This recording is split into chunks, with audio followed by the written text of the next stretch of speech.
Haiti has suffered a lot, but Haiti has been also penalized more than any other country. Since the Haitian Revolution, Haiti sort of squashed white supremacy and was punished for it, and had to pay this debt to France that was just purposely extended. So they never really had a chance to sort of build the vision of our forefathers and foremothers, our foreparents, right? And so there's a sort of a context for that suffering, that vulnerability. Certainly we're on these fault lines and we're in the path of these hurricanes. But there's also this sort of historical boat on Haiti's neck that remains to this day. So probably, I'm certainly not an expert, but I think it's so important for Haitians to finally be allowed to self-rule, to be allowed to follow their own visions, because I think every time that's tried, there's always sort of swooping in from the outside, as though we were still in 1805, immediately post-revolution. And certainly women leaders, young people, young leaders need to be a very important part of that. I speak as someone who has so many people in my family still in Haiti, and a lot of them young women.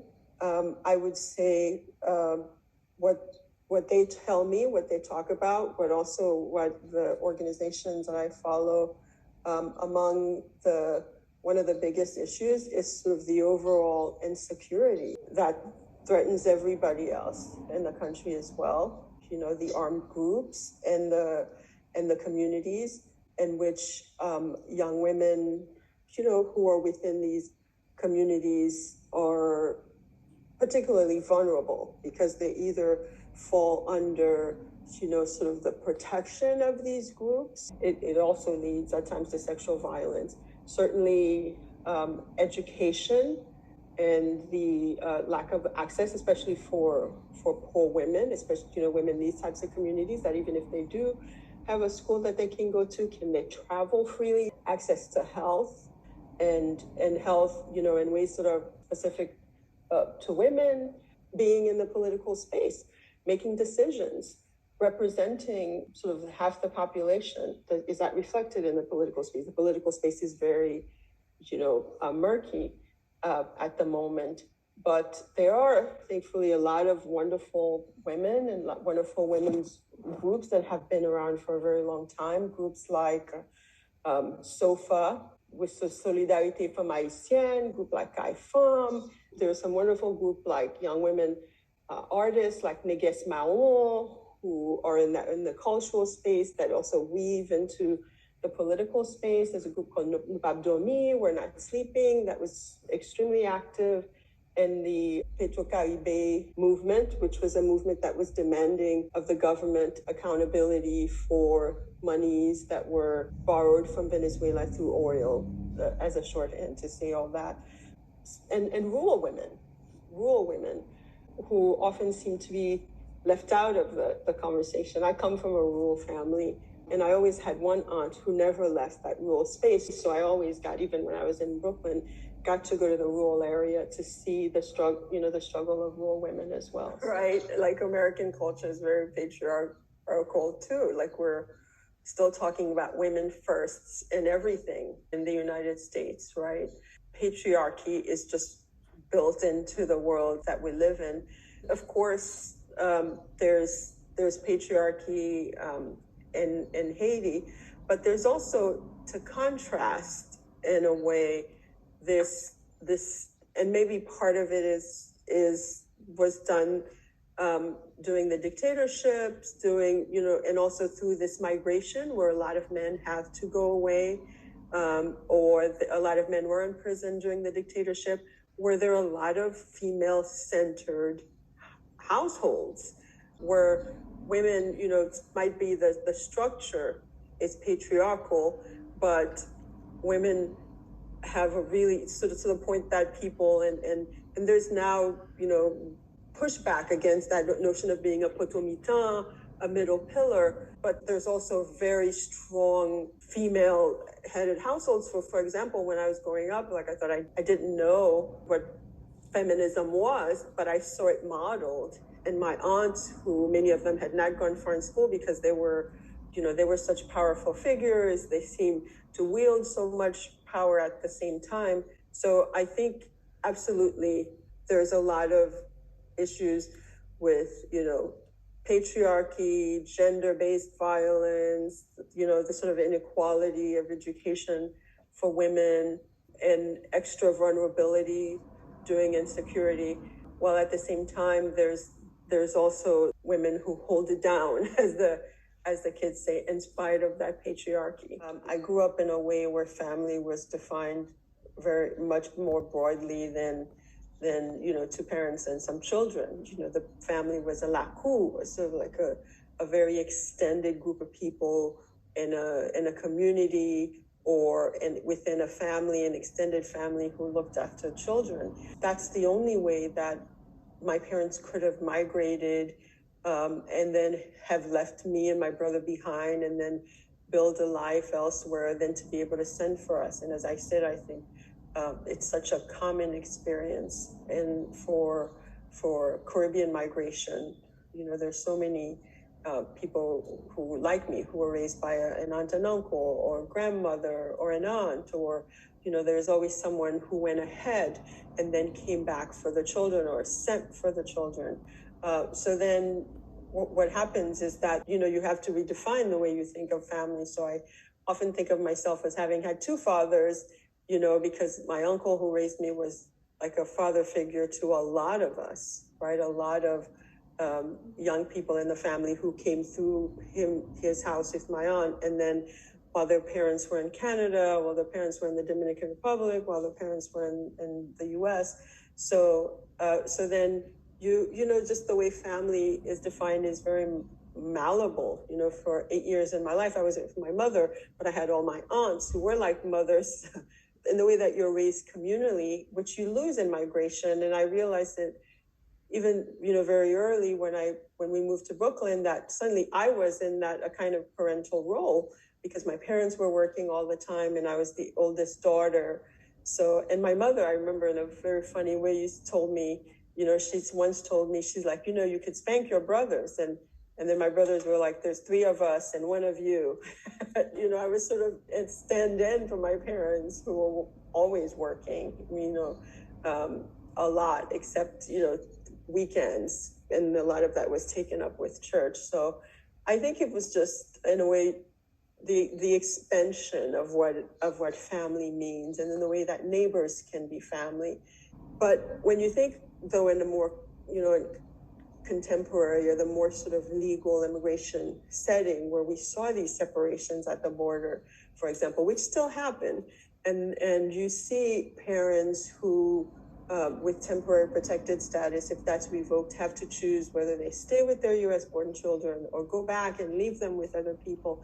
That whole thing is like, there's so much power, that sort of, in a way, is taken away from you, and decisions that are made for you that are not necessarily yours. And then also the dynamic of family with language, right? Like how a lot of kids end up translating for their parents and have more language access than their parents. And there's like the idea of like who's the authority is flipped, so all of that I sort of wanted to weave into a little bit in this book, but also, in later works that I have done. I think of Breath Eyes Memory as a kind of emotional autobiography more than a straight up autobiography, because the way I started writing the book was when I was a teenager.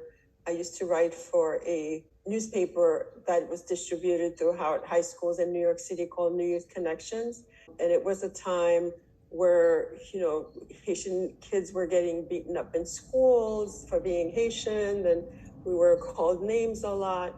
And most of everything that I wrote for that paper was just about sort of like normal things we did, like how we celebrate Christmas in my family, like, and all like cremas, bonbon, staying up at Christmas Eve and the present, and just kind of in a way, I guess, even back then trying to say, yeah, we're just like you. And then at the end of my run there, I wrote an essay about my first day in the U.S., which was when I was 12, and I was living in Haiti with my aunt and uncle while my mother and father were in the U.S. My dad had moved when I was 2, my mom when I was 4, and then one day, like out of the blue, I was told, you have to. The papers came, and in that time I'd seen my parents once when they came to get their papers, and then. Like when I was 12, it's like, okay, you have to now go to live with your mother and father and my 2 brothers who were younger, who were born in the U.S. So I wrote about that day of just kind of seeing my parents again for that paper. And then when I was done, I thought, oh, there's like more I want to say. So that really the spark was that experience of writing about arriving, what it was like to arrive at 12. I made the rest of it up. I was not born as a result of a rape. And the rest of the people are kind of modeled about people that I know in my family, in different families. Like people were not tested. That's definitely in my family. It was in like a traditional family, but I knew people who it had happened to. So it was like a confluence of putting different things together. So but the feelings of being displaced, of just also always being in limbo, waiting for someone abroad to send for you who just happens to be a parent, which is a very common experience in the sort of the Caribbean immigration experience. But all that, I drew from that well. But the details, the autobiographical things themselves are not, just like it's not a memoir, let's say. I come from a place where breath, eyes, and memory are one. A place from which you carry your past like the hair on your head, where women return to their children as butterflies or as the tears in the eyes of the statues that their daughters pray to. My mother was as brave as stars at dawn. She too was from this place. My mother was like the woman who could never bleed and then could never stop bleeding, the one who gave in to her pain to live as a butterfly. Yet, yes, my mother was like me. From the thick of the cane fields, I tried my best to tell her, but the words would not roll off my tongue. My grandmother walked over and put her hand on my shoulder. Tande, tande, listen, listen before it passes. Parole gen pied, parole gen zèle. Words have wings, words have feet. Let these words bring wings to your feet. There's so much to say, but time has failed us. There's a place where women are buried in clothes the color of flames, where we drop coffee on the ground for those who went ahead, where the daughter is never fully a woman until her mother has passed on before her.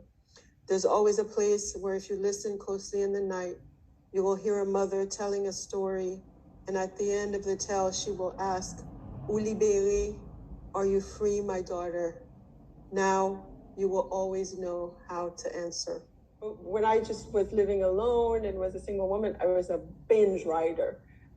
So I would have an idea and I would just work away at it. I would brush my teeth and now and then, and I would just try to blurt it out, just get it out, do a draft, and then rejoin the world a little bit, and then go back and revise. But now I'm sort of a binge writer in bursts. So I try to do a draft in whatever time it takes me. And then I revise relentlessly. I overwrite and then I sort of chip away at it. And I try to make every word count, like every scene count. I'm a relentless reviser. But I think of it as like being a sculptor, kind of you're given, ideas are amorphous sometimes, like a big rock, and then you're sort of chipping away until this form emerges, and then you polish until it looks like presentable. And then if you put it outside, it rusts, and then you polish again. So there were people who were super productive during the pandemic. I was not. I was super terrified. And I had a lot of people in my life who passed away. I was at a lot of Zoom funerals. So I wasn't like, oh, I must write some fiction. So I wrote a few essays. I wrote about artists, and so I have sort of an almost finished essay collection. I have worked on some picture books. We'll start a novel. I have a date, like, I was like, so now I'm kind of, this is part of the process question. I know times when I don't work. I'm like, in the summer, I can't work. So I'm like, okay, I'm going to start my novel in, like, when school starts in September. But in the meantime, I'm working on much shorter things.